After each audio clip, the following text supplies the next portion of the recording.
सितारे ज़मीन पर का उदाहरण ले लेते हैं।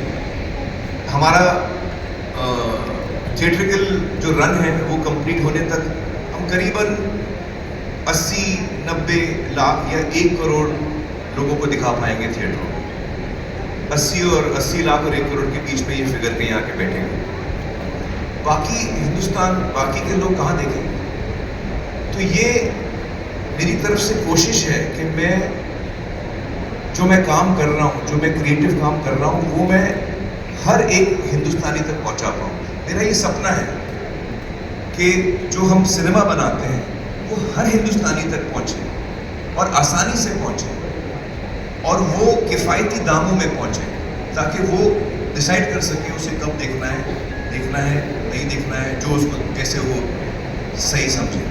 लेकिन कम से कम हम एक ज़रिया बना रहे हैं ताकि हम हर हिंदुस्तानी तक पहुँचें। ये एक अटेम्प्ट है। सिनेमा जो कोविड के बाद नीचे जा रहा था, मुझे लगता है कि ये एक विन विन फॉर ऑल हो सकता है। ये फिल्म मेकर्स के लिए एक विन हो सकता है, उनको एक बड़ी ऑडियंस मिल सकती है। अगर आपका काम अच्छा है, लोग पसंद करेंगे तो आप कमा सकेंगे। ऑडियंस के लिए विन विन है क्योंकि उनको कमती दामों में फिल्म देखने को मिल सकती है।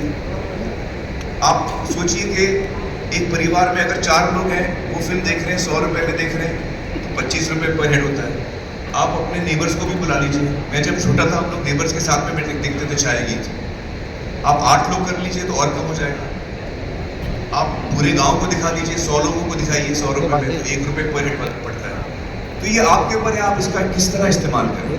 लेकिन हमारी कोशिश ये है कि हम हर हिंदुस्तान के कोने कोने तक पहुंचने की कोशिश करें और हर आदमी इसका लाभ उठा पाए।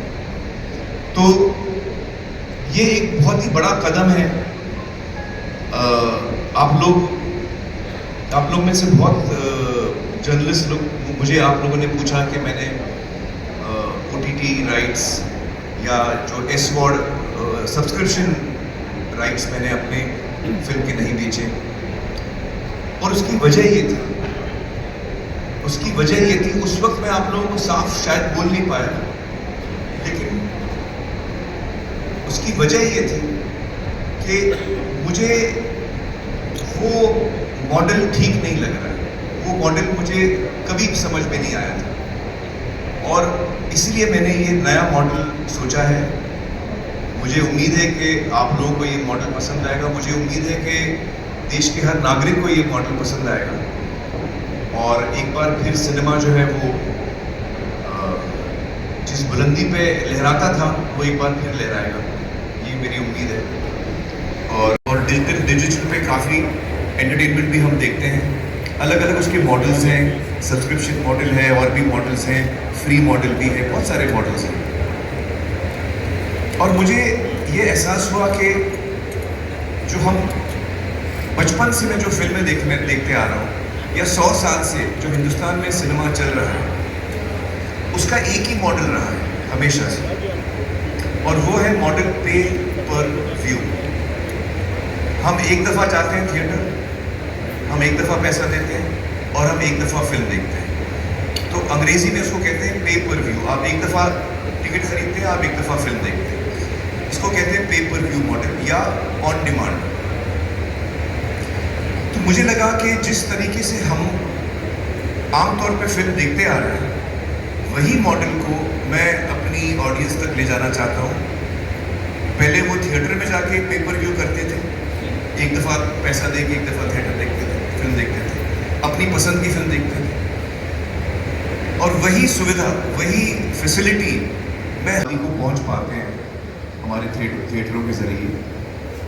तो एज एन इंडस्ट्री हम बाकी 98-97% को हम कैसे पहुंच रहे हैं, उसके बारे में हमने सोचा है। हम उसको कैसे, ये जो बहुत बड़ी पॉपुलेशन है हमारे देश की, भारत की, उसको हम कैसे पहुंच पाएंगे, सिनेमा हर आदमी तक कैसे पहुंच पाएगा। तो उस वक्त फिल्में थिएटर में लगती थी, फिर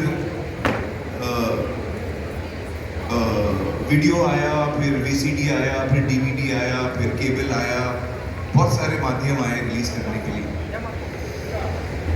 लेकिन मैं उस सोच में था कि हम किस तरह इसका एक तोड़ निकाल पाएँ कि हम हर जगह पहुंच पाएँ। और मैंने कई कोशिशें भी की, कोई ठोस कोशिश नहीं की, बात